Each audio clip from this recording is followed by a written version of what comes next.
Awesome. Well, I figured we'll get started then. There's 15 of us in here right now, which is incredible. Travis, I really appreciate the time. As people join, I'll just admit them and they'll be able to hop in the middle of the conversation.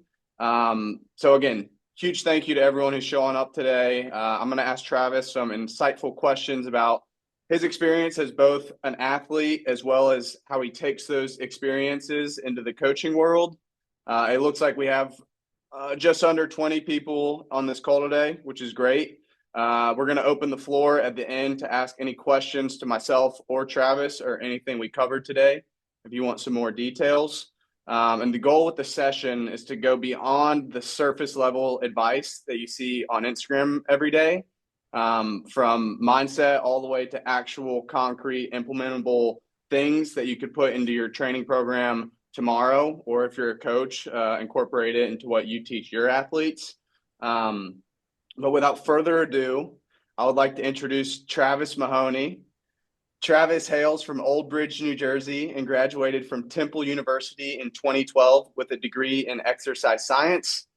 He made history becoming Temple's first ever NCAA first team All-American in cross country, along with earning 2 All-American honors in track and field in the 3,000-meter steeplechase. Over his collegiate career, Travis set 6 school records in events like the mile, 3K, and steeple, earning Atlantic 10 Performer of the Year in cross country, indoor track, and outdoor track twice.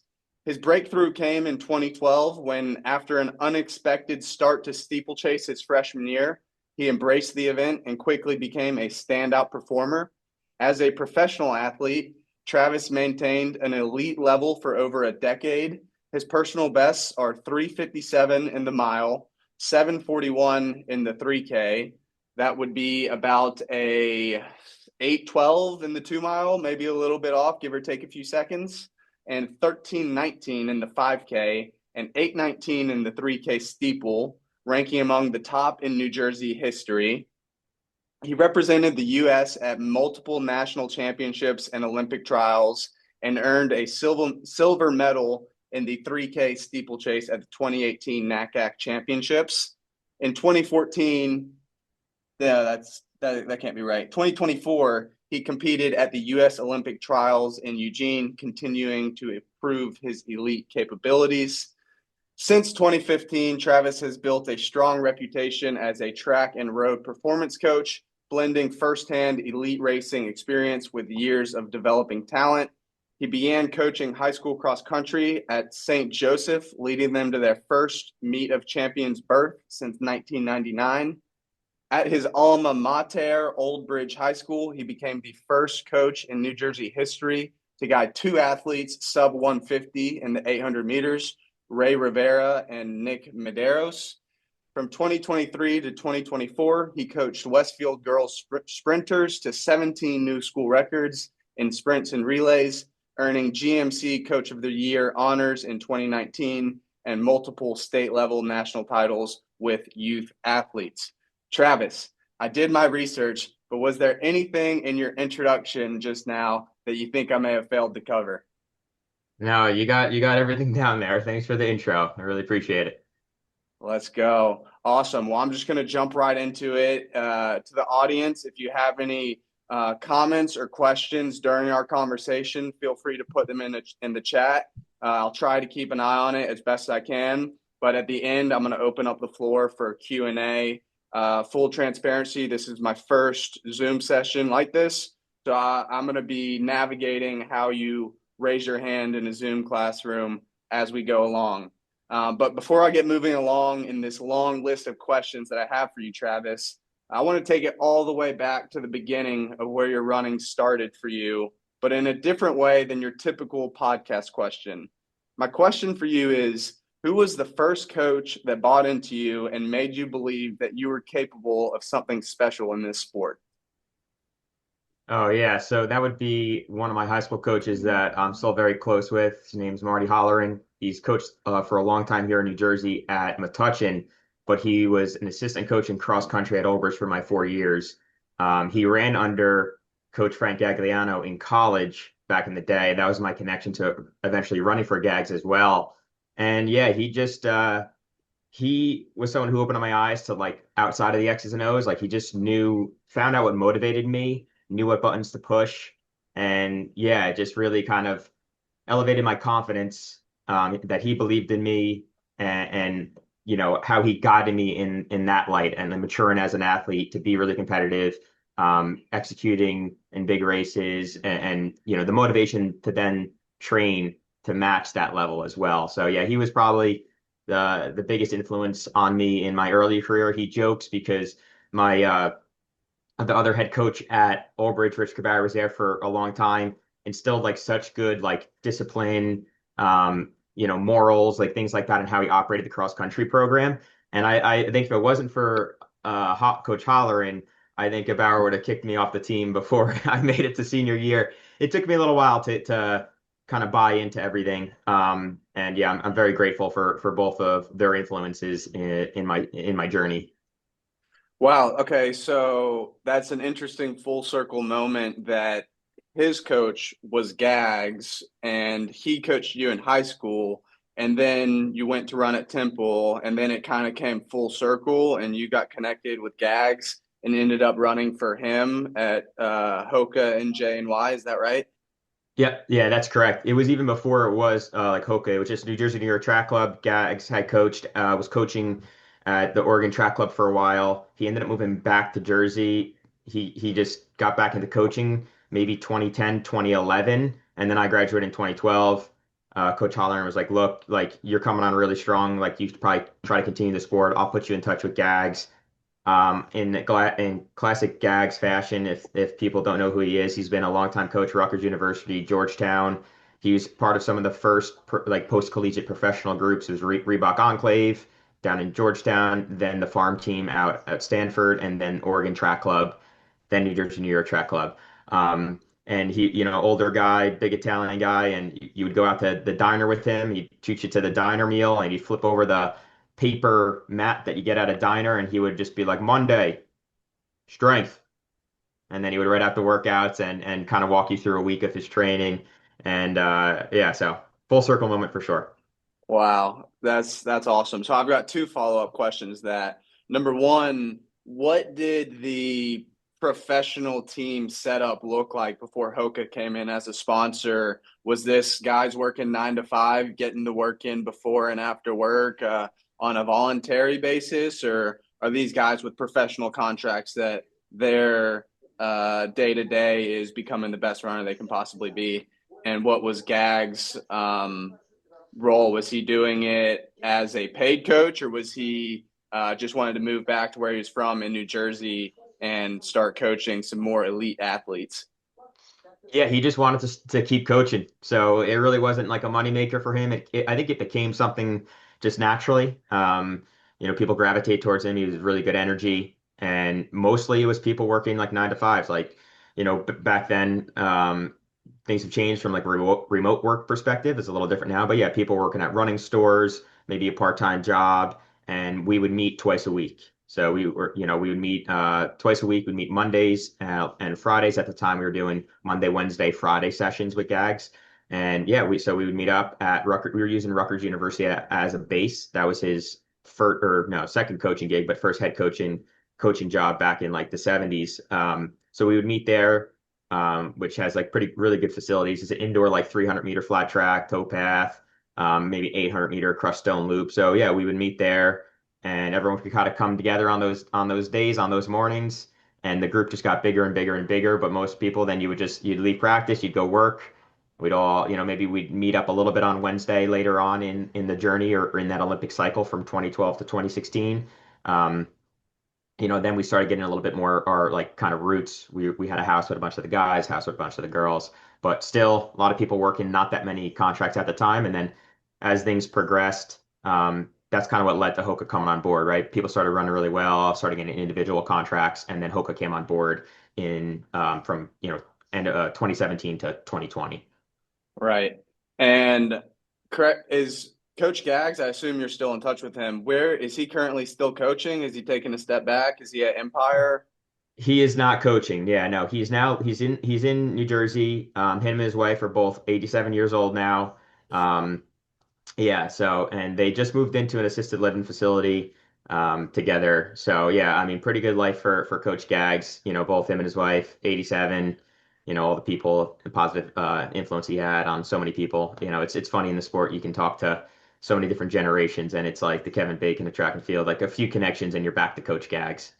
Yeah, Coach Gabbs is definitely a legend. I remember when I was just starting in college, one of my teammates, Ryan Manahan, went to go run at NJ&Y, and you Yep. hear stories, the myths about Gags, and he seems like, from what I understand, he doesn't have a filter, I guess, and he tells you how it is, and I respect that out of Coach for sure.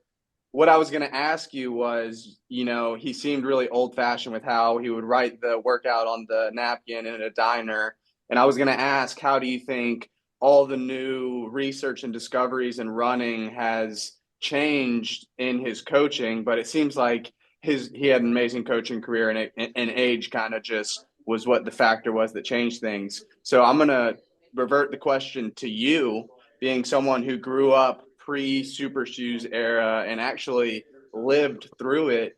What are some of the new developments in running nowadays, whether it's shoe technology, wearables, training methods? Are you adapting to as a coach? And for those of you who don't know, Coach Mahoney is actually training to attempt a sub 4 mile in about 4 to 6 weeks' time, I believe. I think maybe we're at 28 days now.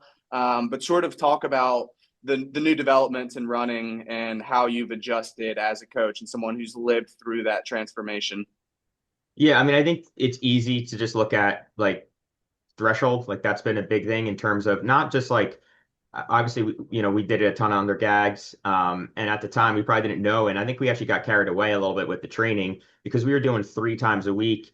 We were running our like strength days on Monday pretty slow and same for our tempos. They weren't like at the same level as other clubs and stuff like that, but at the same time we were going Monday, twice on Wednesday, once on Friday. So now I look back, it's like, oh, like we wanted to go faster, but it was probably like more appropriate when you're doing that many frequencies of training. But I think the biggest shift has just been I don't think much has changed with the like specific work.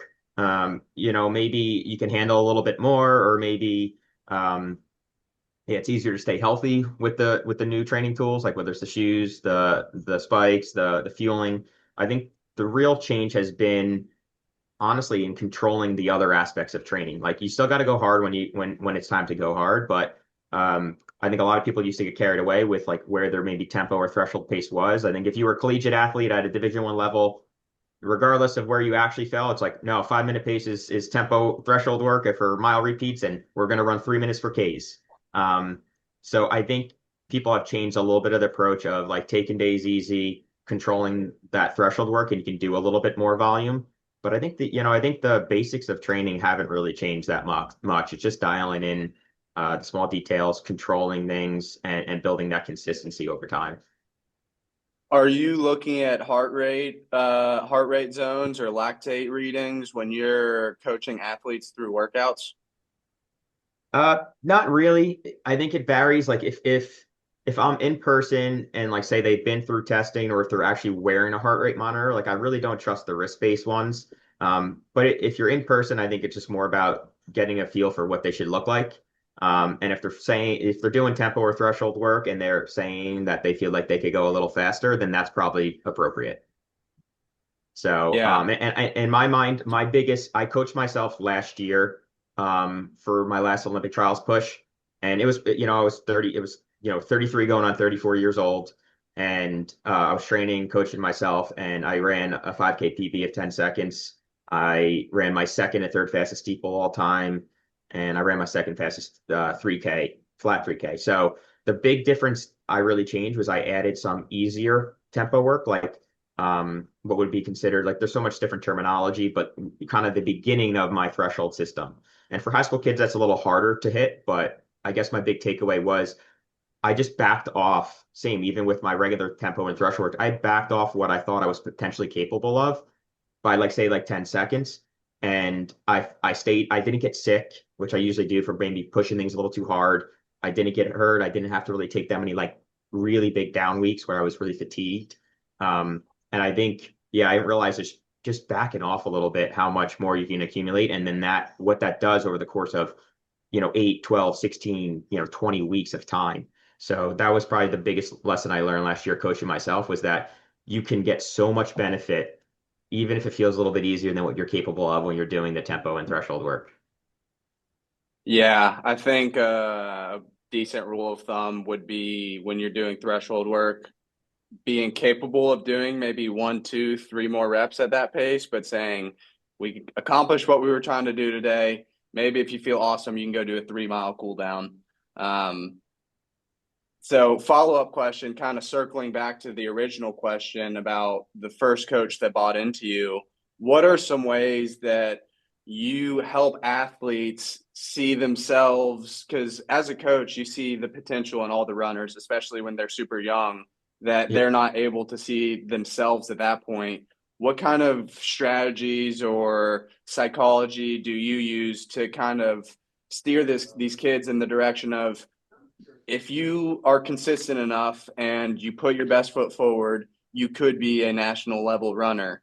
I'm sure from personal experience, when you started running, you didn't think, oh, I could be in the Olympic trials one day. How do you feed into your athletes and get them to see that? Yeah, I think the biggest one is them understanding and them knowing that you care about their journey, right? And their running career. And so much of it nowadays, I think it's just building confidence more than anything else and helping them ignore any external factors, right? You have mile split, you have social media. We all know that these are big influences on these young kids now. And I think just like really getting them to believe in themselves, you pumping them up on a daily basis that like we're moving in the right direction.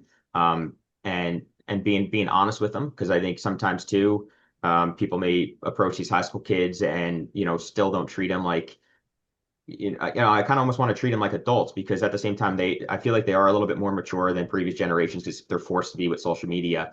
And if they're putting a lot of effort in and working really hard, I want them to have like an opinion in things that are going on and have that line of communication, and me treat them with a lot of respect and a lot of self-belief. So yeah, I like pump up that self-belief system as much as possible. I think that goes the longest way, and then making sure those kids know that I care. And then that's what I learned from Gags, which was why I learned it from my high school coach. So when I got on the line, and he was, I knew he cared for me all those years. So when I got on the line, like I wanted to run through a brick wall for him, because he invested so much in me. He cared for me. He helped me on my journey so much, not just as an athlete, but as a person, that I was ready to just go out there. I fully trusted him. And yeah, so I think those relationships and building those relationships with those younger athletes is like the number one thing. Um, and then just finding kind of like, as you get to learn that athlete, finding what kind of works for them, what they need to hear, really changes things. And from my other high school coach, he always treated every single athlete that was out on the team exactly the same. And you didn't know, because at the same time, one, if you want to build a good team and you want kids to progress, everyone is on their own journey and progresses differently. Like I was a 5:12 miler as a freshman, So if he just ignored me and only focused on maybe the A group, what I've developed, I don't know. He always approached everyone. If you're there working, you deserve the same attention, the same motivation, and all those things. Actually, he maybe even focused more on those B down groups, because once you have the A group formed, they're already checking all the boxes for you, right? They are already Yeah. locked in. They know the system. They know you care, and you can almost put more attention on some of the younger kids. But yeah, so that's what I do. And then with my better kids, I think once you have that relationship and say they get to the level where they're maybe competing for a state championship or a national championship or whatever it may be, um, you really help eliminate a lot of doubt with that trust in that relationship. And they're towing the line, and they're not too worried about failing or anything like that, and they run really, really free. Yeah, I think you just highlighted a really strong thing that I believe in, saying that the A group is kind of self-sufficient and they can do their own thing.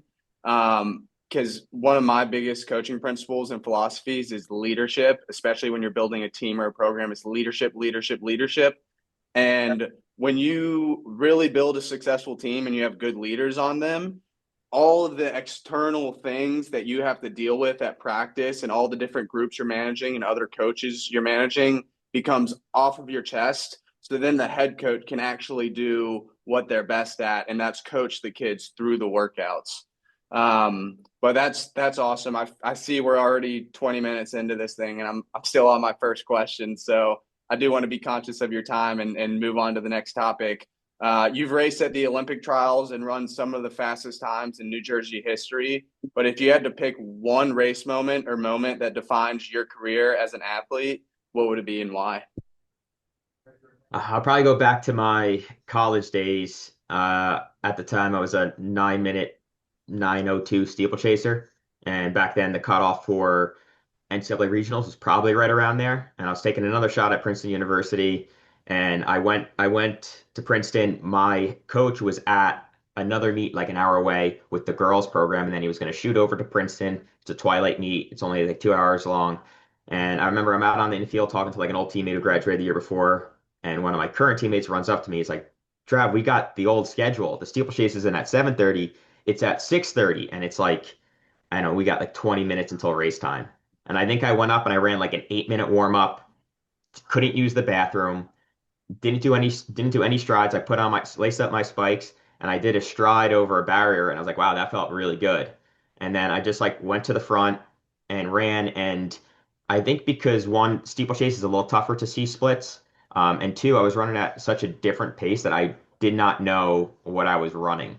And I went out and I just ran, felt fantastic. And I remember oh, I just want to get under 9. And I came off the last barrier and I looked up and it was like 8:28 or something was on the clock, and I'm like, 60 meters out, whatever it is. And I ran 8:41. And at the time that was like NCAA number 2, in the country that year, because again, sports changed a little bit. But so yeah, so I went from essentially a guy that was, I had never even won a conference title, never made regionals, and then boom, I was NCAA number 2 overnight. So obviously a very defining moment that like shifted the course of my whole entire running career and running journey. Ignorance is bliss, baby. So then, did you stop doing warm Yep. ups for your later races? No, no, I did not do that. But yeah, no, it is funny sometimes when how things work when you don't have time to think, sometimes that's the best thing. Yeah, it sounds like you found some success early on in your career in the steeplechase. What do you think it was about you that suited the race, the steeplechase, well? Were you an athlete? I mean, I assume I always go to athleticism um, with steeplechase runners.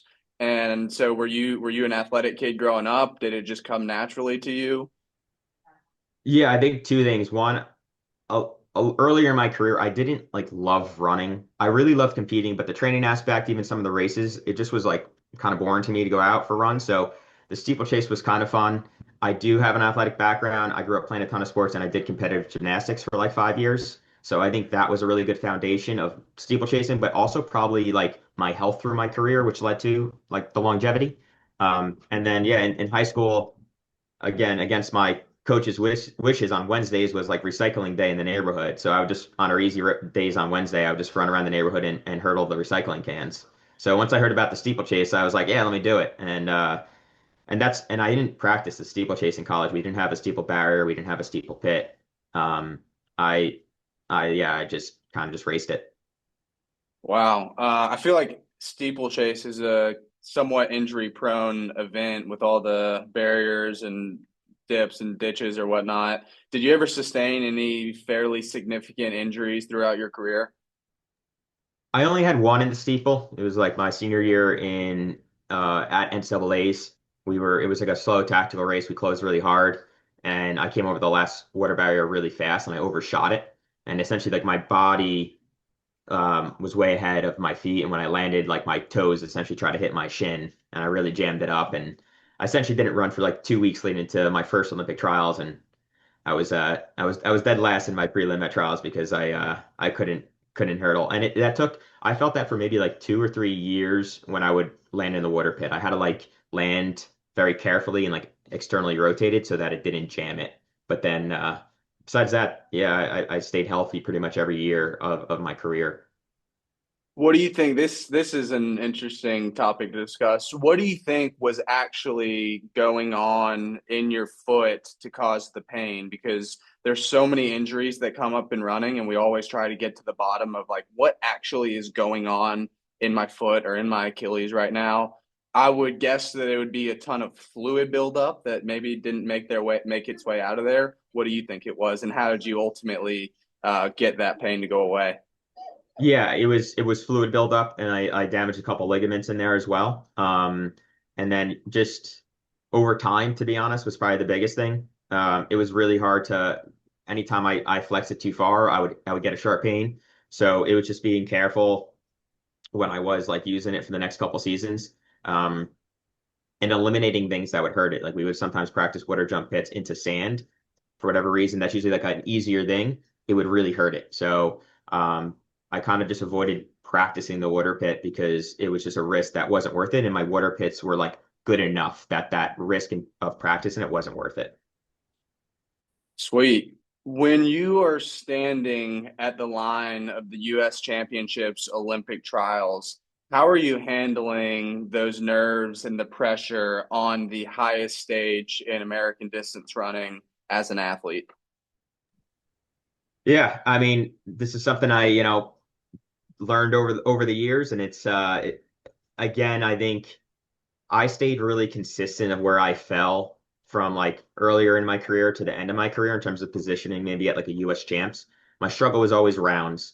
But I thought my mind got so stronger and stronger as I progressed in my career. And that's why I really improved. And maybe it wasn't so much like the physical attributes changing too much.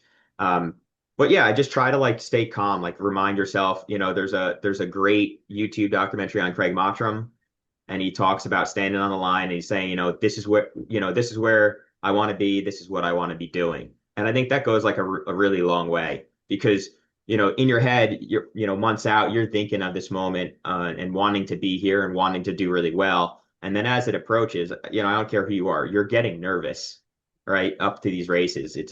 You're training 4 years or a year. And well, sometimes again, you need to remove that thought process because that can be really bad when you're thinking how much time's invested in maybe one race or one cycle. But just standing on the line and just like, I think towards the end, I started being a little bit more grateful for being able to be there. And just like, all right, this is where I want to be. This is what I want to be doing. And then I would just tell myself like, look, like I'm not trying to do anything heroic today. I'm just trying to do what I'm capable of. And I think that eased a lot of stress and a lot of worry and just, hey, go out there. It is what it is, but I'm going to execute the best I can and give the best effort I can. And whatever cards I'm dealt at the end, there's nothing I can change about that. Yeah. One of the strategies that I use now, and I'm doing longer road racing, ultra kind of stuff. I don't know if it would work as well in track, but the actual race itself is such a small fraction of the overall body of work. So if you're looking at a US championships and let's say you're using the season as your body of work for that race, really that race is the final 1% of everything that you're working towards. So instead of building it up to like this huge task, you just gotta finish the job. I mean, it's 8 minutes from thousands of hours of work. But I could ask you questions all day about your career as an athlete. One thing I really want to talk about today is everything that you've learned in your career as a coach. So, what was the transition like for you moving out of full time competition? I know you're training for the sub 4 mile now, but it seems like you went from professional athlete to professional coach, really. And was it a tough adjustment for you, or did you know that coaching was what was next for you? I think I knew coaching was next. I probably even when I left, maybe 3 years into college, I realized like the impact those coaches had on me and how important that was, not just from like my performance, more from like everything else that they had done for me. Guided me on the right path, you know, progressed me from a boy to a man, things like that. And yeah, I mean, I went back to coaching in 2015, so I ran, 2015 to 2016 or to 2024 while I was coaching. And I think that probably kept me in the game too, because you see these young kids and the energy they have, the motivation they had. I think it kept the spark alive in me as well. But the transition, I think a lot of it was kind of forgetting like what works for me as a runner. A lot forgetting like what works for me like in the moment or and things like that because you're going back to the high school level. It is so different than professional running. You cannot apply the same training to a 15-year-old that's been running for 2 years. Even someone that's really good in the high school level that's running really fast times their training is probably still a little behind what a pro would be run. So if you got a high school kid running 357, it may look very different than what a pro is running 357. So I think kind of forgetting some of the training things and theories that maybe work for me, and adjusting and relearning high school running. So yeah, just like shifting the focus from myself to the kids, and then also isolating those two things, like my running, my training, what works for me while I was still doing it, to like the high school kids. Awesome. And walk me through, so I don't know if I fully understand your athletic slash coaching setup because when I was doing my due diligence on you, I saw 2024 Olympic trials. I'm like, wait a minute, that's not too long ago. But I'm following you on Instagram and I'm seeing, oh man, I'm out of shape. It's crunch time to get in shape for this sub 4 mile. So where do you stand currently athletically? Because sub 4 mile is elite. You're winning prize money in that kind of shape. Where do you sit currently with it? Are you doing it for fun? How did you find yourself so out of shape, if that's the case? Yeah, I think last year was a big push for me. I was working full time, and still working full time and doing the coaching things as well. But I work remote. I have really good flexibility, which is great. I was training, coaching, running by myself in like Bayonne, New Jersey. If anyone's familiar, I'm right outside that New York City. It is not like a runner's haven whatsoever. There's probably 400 meters of soft surface here. Otherwise, I'm running down by like the ports, or there's one nice park, but and it was a really big push. I was working throughout the week, traveling for races, running 85 miles while working full time, and I was burnt. So it took a lot of time off after last year. That was my last big push, but it always calls me back. I enjoy running. I think it's like great for like my physical and mental health as well. And I did sign up for a marathon in December, so I had not run pretty much until like May of this year, or like April of this year. Since that, like last year, maybe I was running 10, 15 miles a week, and I put on a race called the Mammoth Mile. We're in like our 6th year of doing it. We've had some great athletes run there, and I'm like, well, if I put it out there that I'm gonna go and see what I can run myself, like this will kind of whip my ass into shape, for lack of better words, and put some focus on it. So yeah, so now I just been just scraping by trying to do anything I can to pull myself back into a resemblance of that shape before I then go to the marathon training. That's so cool. Yeah, I think especially with the marathon running that sub 4 this early on is really going to lay a good foundation, or at least attempting to. I didn't realize that was a race that you started. We could do another episode about being a race organizer. But just briefly, what prompted that, and kind of what's a fun fact about your journey and starting your own race? What's the meet record? Meet record on the men's side is 452. And then on the women's side, it's 428. The idea started back in Wait, 2014. wait. So the women's record is 24 seconds faster than the men's? What I say for the You men's? said men's 452, women's Oh, sorry. 428. 352 for the men's. Thanks for the correction. 352 for Ah, the men's, 428 for the women. So, um, yeah, it yeah, started legit. back, yeah, legit times. Yeah, I think we had two back-to-back years that we had the fastest domestic mile outside of the Prefontaine Classic. So it was, some pretty good performances on the men's side for sure. How do you get the talent to your race? Do you have some funding behind you? Yeah, I have a little bit of funding from Diodora. It's our title sponsor. And I think just how it started was the connection with, when I was still on NJNY, we just had a big roster. So getting those athletes down, getting a really good pacemaker really changes things. If athletes know you have a really good pacemaker, and are going to go out there and get after it, they're going to come down. And it fits well in the time of the year that athletes might be chasing some bonuses in their contract.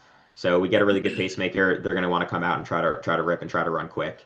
But yeah, the idea started from it back in 2014.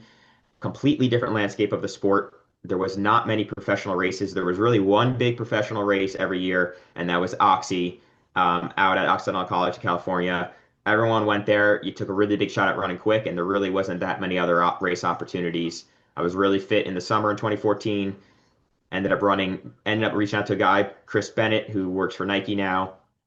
He was putting on community miles in New Jersey, hired a timing system. I came out and I was able to run 359, and it was like such a cool moment for me. And I'm like, man, like I should do something. We should do something. So Yeah, 2018 started putting it on, and here we are in 24.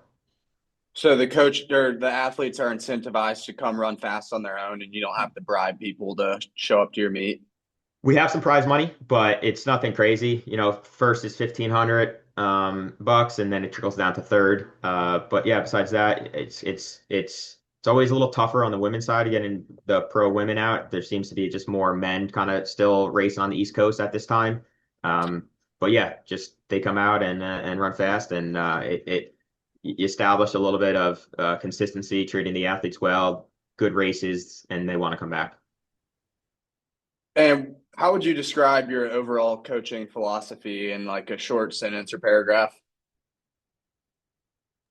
It's a very Oh man. open-ended question. Yeah, But I'll try to keep what it is short. Coach Mahoney like? What are like the biggest pillars that you believe in for an athlete to be successful? I I think the athlete coach relationship is big. And communication is huge. That's something I learned from my high school coaches, learned from Gags. That is really important. And then I think it's not necessarily the X's and O's after that. I think that falls into place when you're executing all the small things correctly.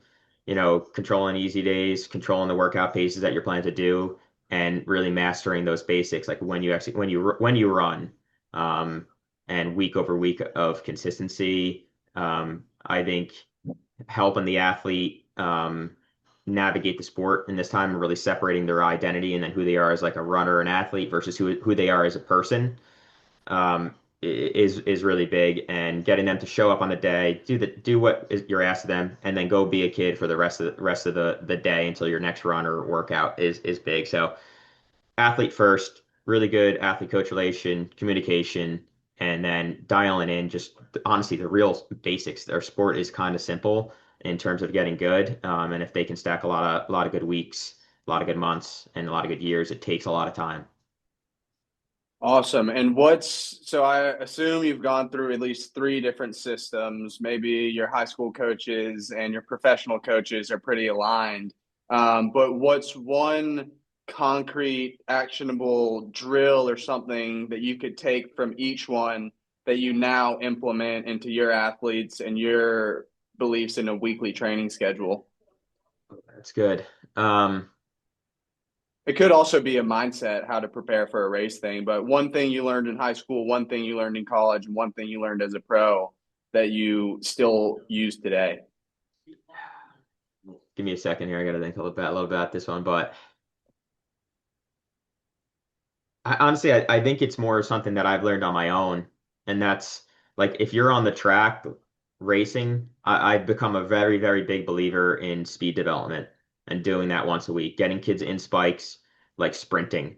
Um, so it just, and that's something I like kind of took from my high school coach. He started implementing like speed development days, maybe 10, 12 years ago before I took over the program. And it's obviously much more commonplace in like every single professional routine. Like you even see guys like Nico Young on one day a week. He's out there going through wickets and going through, max velocity sprints.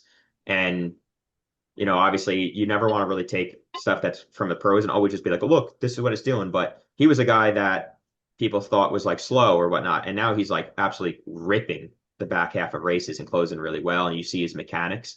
Um, I think speed development once a week, regardless of who you are. And that can look different. It doesn't need to be like I am a big believer in doing like the max velocity sprints or doing like standing 50s and taking a couple minutes. It could also just be like a little higher intensity strides and maybe start there. And I also think getting them in spikes while they're doing that once a week in small doses really alleviates any problems you have in terms of transitioning to harder intensity track sessions or races where you're in spikes. Sweet. Is there an athlete who you've coached whose progression really stands out to you, not just because they're talented, but because how they showed up through the process of being a great runner? Yeah, I mean, I have a couple kids that like progressed a lot, and maybe they were like 6 minute, 6:10 milers and progressed down to like 4:30. And I think so much of it was a mindset. But I think the biggest one was probably the last kid I coached at Old Bridge that broke 150 or 149, Nick Medeiros. I don't think I was doing him a service in his training. He was really talented. And he ran 152 as a junior. but he wasn't confident when he towed the line, and that was purely based on me not coaching him properly. The previous kid I had there worked really good off of aerobic work. You know, he was a course record holder at one of our harder courses in cross country. That was, you know, eventually broken by Liam Murphy by like 2 seconds. So I have an 800-meter kid that essentially was on the same aerobic level as a guy like Liam Murphy, who's like, you know, at how many times NCAA All-American, 13-10 guy. Um, Collegiate record holder. Collegiate record holder. Yeah. So first kid I had, Ray Rivera, he operated really well off of aerobic work. I only took over his training his senior year. I didn't want to change too much. I didn't want to get him hurt. My job was don't mess up. We were not really doing much 800-meter work. We were not doing that much like speed work. But he would go out and he could run 47 point off of just some speed development, nothing else, and go run 15, you know, 20 on a pretty decently challenging cross country course. And so with Kid Nick, was trying to apply the same thing. It wasn't working for him. It wasn't the same kid. You know, and I started to realize that his junior year, and the pandemic really helped me. You know, he was tempoing at 6'10" pace when he was a 152 guy. And I stopped trying to like force something that wasn't there. I actually at that time reached out to Justin Rinaldi, who coaches Fast 8 Track Club. He's a great follow on social media, and started picking his brain and started implementing more of that speed development stuff, higher intensity, more 800 work. And when he had that feeling of being sharp, being speedy, that's where he derived his confidence from. And he recovered better off of it than the you know, strength work, I would say. It wasn't beating him up, he was staying healthy, and he locked in and he like really trusted me when we made that switch. Had no doubts, followed my like we people were racing fast early, coming off the pandemic. He was fine with our plan. His goal was to win Meet of Champions, break 150, and you know he went through the season. He was undefeated in New Jersey in the 400 and 800. Ran once Meet of Champions, and then he ran 149 out at Brooks. And I think just that was such a big thing moment in my coaching career that those small individualistic changes can transform a kid both physically and mentally. It works in the 800, but you get a 5K guy tempoing 610 pace. We gotta fix something there. Yep. We talked a little bit about building a program and a team versus coaching one stud who just, you know, they take the training plan and they execute it and they become elite. Which type of coaching do you prefer if you had to pick one? The in-person building a team or the one-on-one getting to work with, you know, some really special athletes and get into the weeds of more the scientific approach, the training plan writing. What do you prefer? I mean, I think everyone likes to coach someone that's fast. That's fun, right? It's enjoyable. Um, you know, but once they get to that level, that's when you get a little bit fancy. You can get a little bit fancier with the training and a little bit more away from the basic.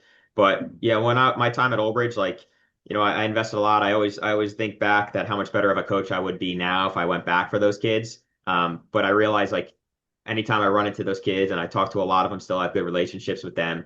You know, they don't look back and like you know, think about the race that they ran, right? They think about like the team that we had and like the relationship that we had. So I really do enjoy coach. You know, and I know I'm in the online space now, but I really did enjoy the team aspect and having those kids buy in and, you know, seeing them finish their senior year and maybe running a race and like legit sitting there, you know, crying because it was over. And it's like, man, I would just like tear up because it's just like, yeah, you're with these kids for so long at the high school level when you're coaching. You know, you probably spend more time with them than any other adult in the education system. And yeah, you just see them change so much, and that's so special. So I do love the team aspect because it takes the focus a little bit off of that performance, and you realize how much impact the sport can have in changing their life, right? Like discipline, the morals that you learn, the life lessons that you learn in the sport. It's a tough sport, and it can beat you up. And when you have that team, you really help learn life lessons earlier than maybe the general population because it's really difficult. And I think it puts them in a good place leaving as adults to college to the future to whatever it may be. Yeah, I'd have to agree with you there. It'd be nice if you could get the best of both worlds and kind of run a high school program while doing whatever you want throughout the day. Um, I always tell people like I left my high school coaching job this past spring after 2.5 years of doing it full time and was working in the school full time. But I just got to a point where I had to make a decision to kind of branch away from that, still knowing that that door is going to be open later in my life. But I just felt like I'm not going to be in the high school setting for the next 50, 60 years. I wanted to go try some other things. So I guess if you could coach a team that also has studs and do it for 3 hours a day and that's it, that would be awesome. I also do think a legitimate job in the high school setting could, at like some big schools with proper funding, could be director of running programs and that be like at least a 20 to 30 hour a week job, middle school program director, cross country, track and field middle school program director, how much admin it is just entering the kids in races and trying to write, 15 different workout groups and stay up to date with every single one. Um, but outside of the school setting, I know you probably coach a lot of people who aren't full time athletes. They have jobs, families, different education programs. How do you help them balance training with real life? I think leaving flexibility within their training schedule. Like I always, for almost all my athletes, regardless where they are, I have a day off, and like you can always, I always say like it's flexible. Like you can always move that day off and communicate that, and we can move it. And then just honestly slightly undertraining a lot of these people just because you don't know what anyone's, that's different too. Even the high school kids is slightly undertraining them because you're not there. You don't know exactly what the weather's like. You don't know what they're doing afterwards and day to day. So yeah, it's it can be sometimes challenging. So I think just staying on top of making sure that, they're executing the training, giving them the flexibility to move days around. And sometimes like as I get to know an athlete more, I'll also maybe give them some ranges. So it's like, all right, Thursday we're gonna do anywhere between like 6 and 9 miles. Let's see how you feel. And we're still having an overlapping goal of maybe mileage for the week or mileage for, the block. But leaving flexibility in there so they aren't beating themselves mentally. Because that's what I've seen before too, is like people come on, they're really, really excited and they're getting after it, but they're working full time. They have a lot going on and they go way too hard for a month or two and they burn themselves out and they lose a little bit of that motivation. So resting, having that rest day built in, having flexibility built in, and undertraining slightly, I think just allows them to enjoy it. And when you're enjoying it and you're happy and you're training at 85%, you're probably going to perform better than if you're trying to go all the way to that 95, 100% range while you're working full time. Sick. And this is my final question of the meat and bones. And then I'm going to ask you three rapid fire questions and open up the floor to the audience for some questions.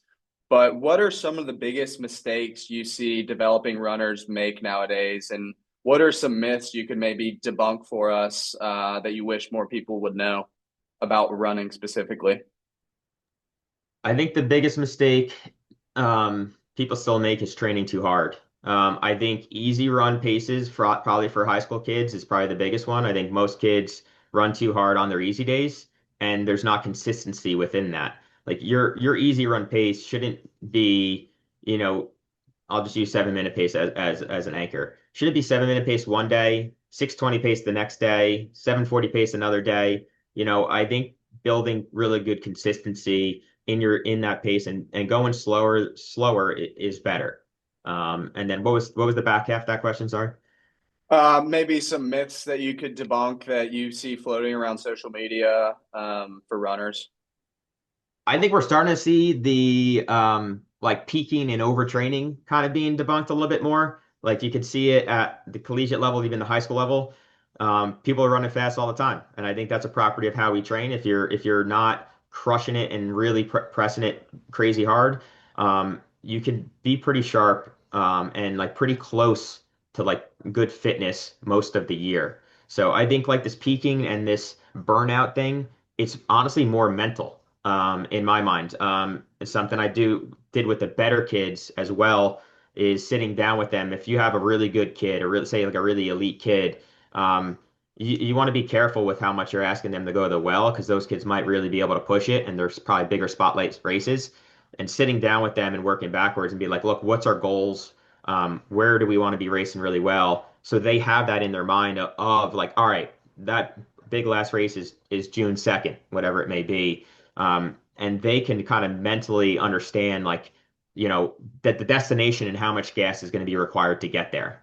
So debunking the myth and burning out, I think that still holds back some athletes and holds back some people from kind of training at a decent intensity longer. Like you don't have to wait so much to implement these things. Just be appropriate with how you implement it and make sure they're a little fatigued, cycling in some down weeks and just and working on the mind and having them understand what the finish line is.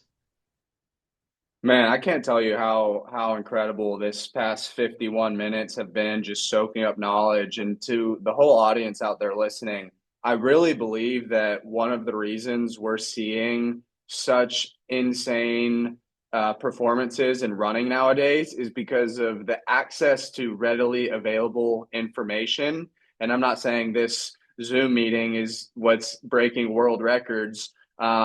But just the fact that you can hear from someone like Coach Mahoney, who's actually done it himself, and now he's putting all of his time and energy into teaching other people how to do that. He did talk a little bit earlier about how being a good athlete does not necessarily mean that you're going to be a great coach. And I think a big part of coaching is learning how to deliver concepts and methods in an easily digestible way. Like I really think coaching, you are an educator in a sense, like almost like a teacher. It's just what we do is physical. But before we open up the floor, I want to be conscious of Coach Boney's time, probably 8 minutes or so. Maybe we'll go a little bit over if there's a lot of questions. But I've got three rapid fire ones. They can be funny. You could say pass if you want. But number one is, what is one of the worst excuses you've ever heard from one of your athletes? Oh man.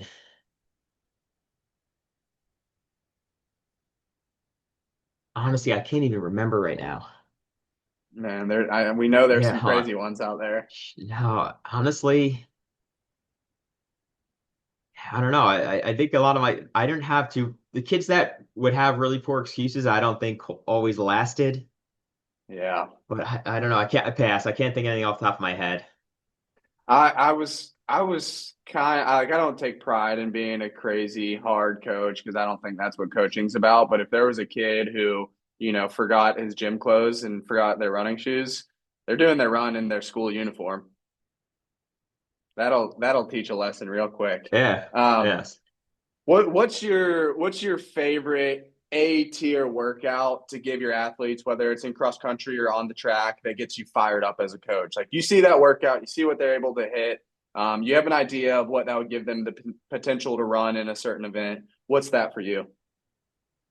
Hmm. For I like to do some like cut down reps or maybe closing out some reps fast. I've started to really like alternating reps.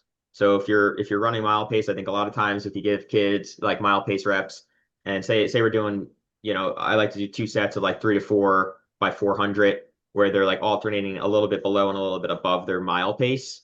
Because a lot of times some kids will get carried away with, trying to progress to, seeing that and then like, they run for me, if I run 60, it's like then I'm gonna run 59 and then maybe 59 low and 58. And you get a little carried away with going a little bit too quick. So I like to do like, yeah, like two sets of like 3 to 4 400s where you're alternating above and below mile pace.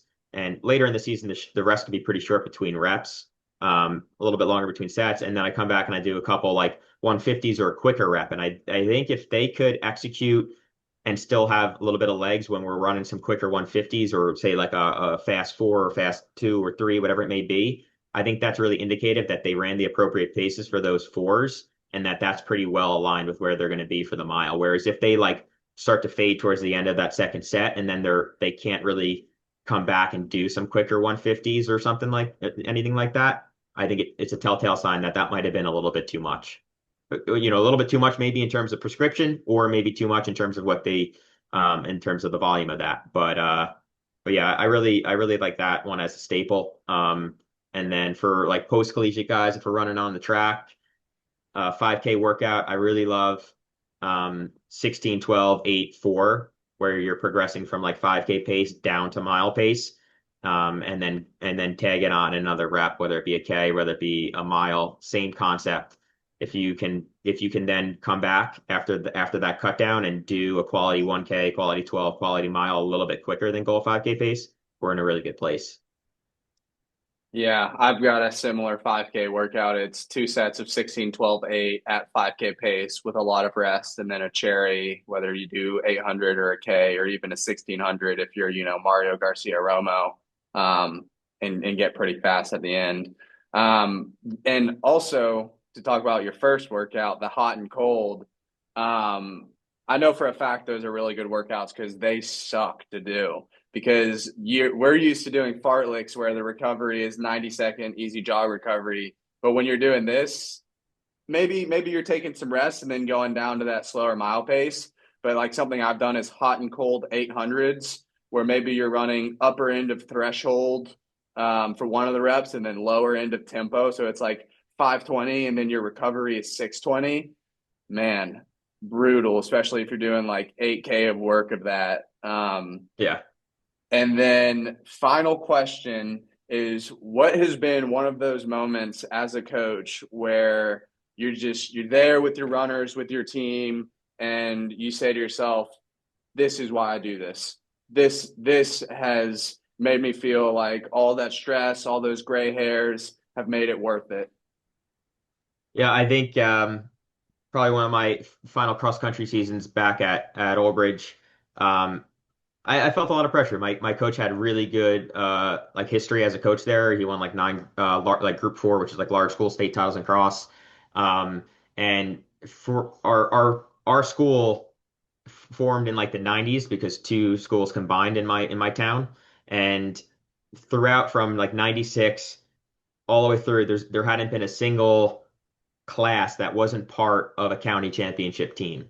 So there was never more than essentially a 3, 4 year stretch where we hadn't won a county meet, and the pressure was on. When I took over for him, we had a little bit of some down years, and then I think those guys really locking in and building up for it, and then my first freshman class that I had won it as seniors, and I think that was like really special. They kept that streak alive.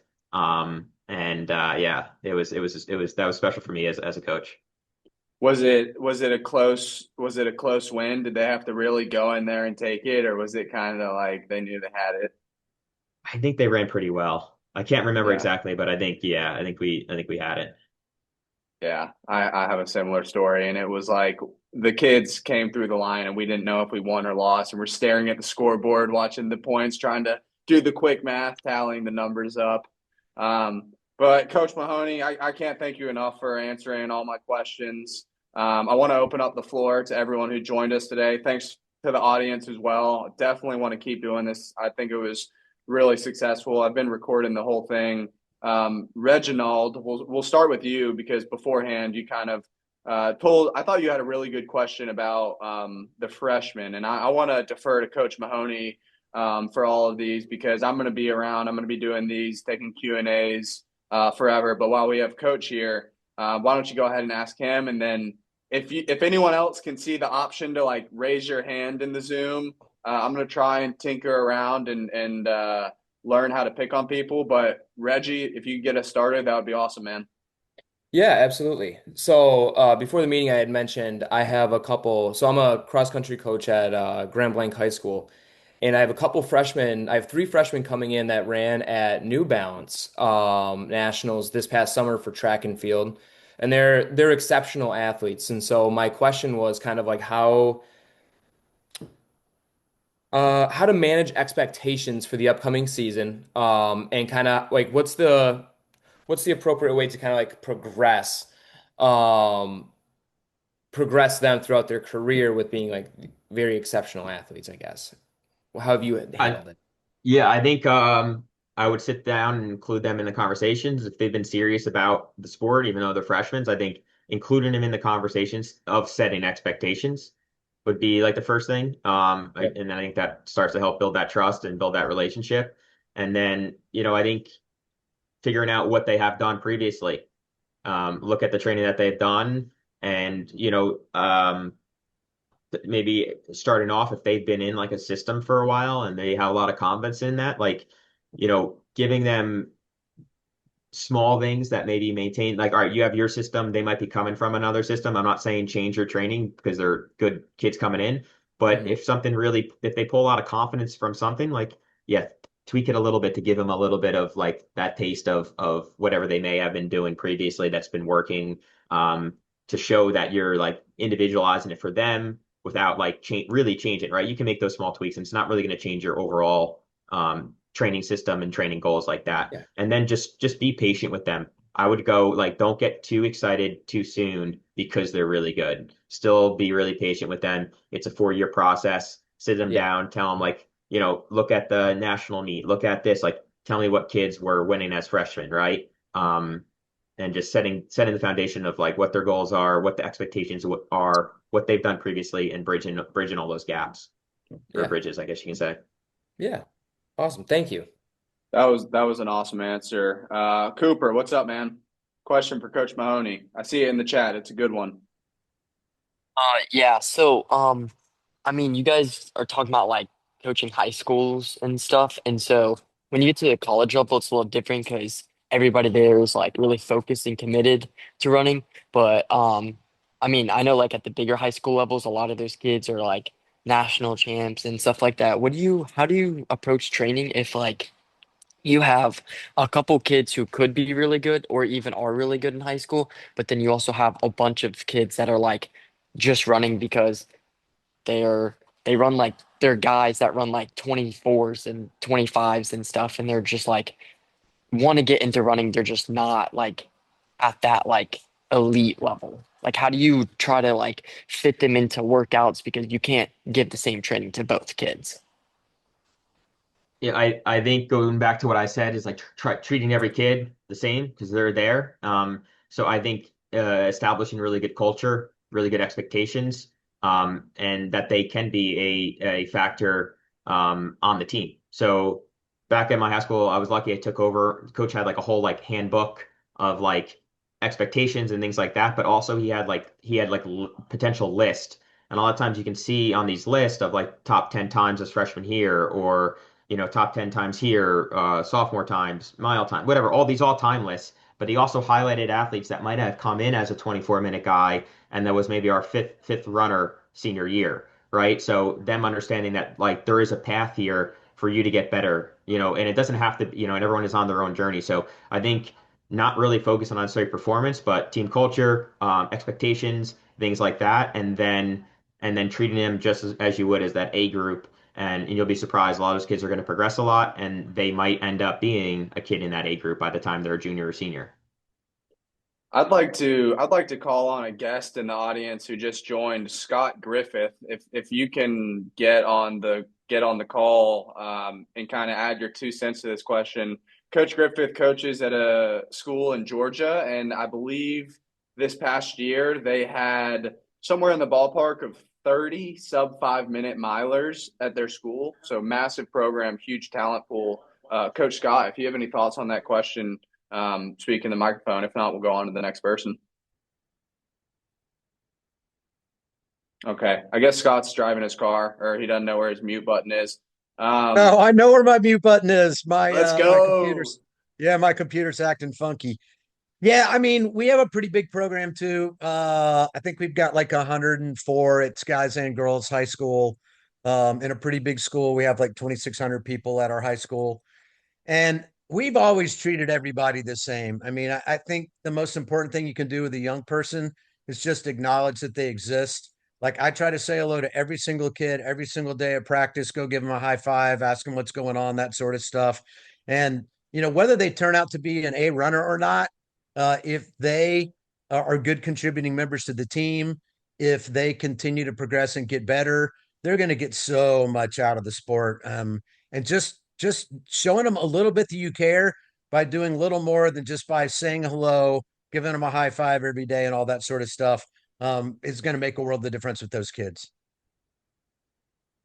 Yeah, and I think you highlighted an important part there where maybe the kid isn't a scorer in the top five, but they're still going to have a role on the team. I had a kid this past year who was never a varsity runner, but he was really the glue of the team. He got everyone out at the long run.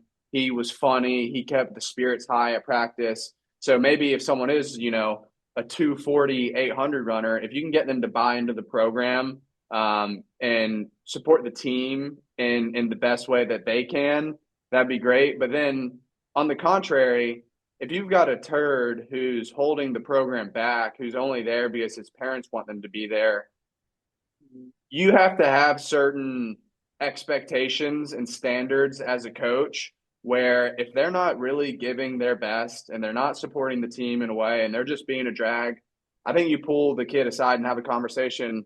Hey, Johnny, what's going on, man? This is the third conversation that we've had. You're clearly not having a good time. You're not giving your best at the workouts. You're not going to get better if you're doing this. So a lot of different sides of the coin there. Any more questions in the crowd? All right. Well, I hope this was valuable to people out there. Coach Mahoney, thank you so much, man. I'm gonna let you close this out with your closing thoughts, and then I don't know. I've recorded this video. I don't know if I'll chop it up and put it on Instagram or YouTube, but it's been a pleasure. It was a great success, and if there was one person here who could join the call, it would have been worth it. So the fact that there's 18 of you is huge. I really appreciate it. Yeah, no, it's been great. Hopefully I said some things of value, and I guess my closing statement would just be based off our last topic, that if you're coaching at the high school level and your goal, especially at like a public local high school, and your goal is to like produce like state champions and national champions, and that's your focus coming in as a coach, you're not going to have a good team, and you're never going to coach a state champion or national champion. Like you need to just, at the end of the day too, so many, like obviously we want performance, we want these kids to do well and race well. But if that's like just the primary focus, there's so many other things that these kids learn as high school athletes and high school cross country runners.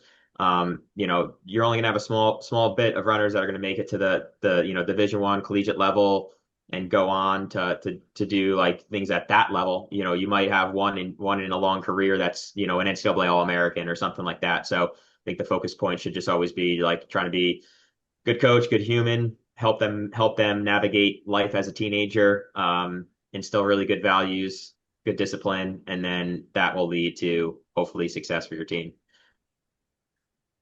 Awesome, Coach Mahoney. I really appreciate it, man. We're going to stay in touch. It was great getting to be able to ask you some questions.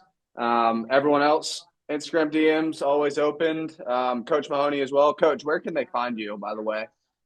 Yeah, it's track and road performance. It's what is my Instagram handle? TR_performance. Or my personal one is Urban Steepler. So yeah, those are my two social media handles, or tr-performance.com is my website as well. So awesome. Well, until next time, Coach, I really appreciate it. yeah, thank you guys. I appreciate everyone chiming in.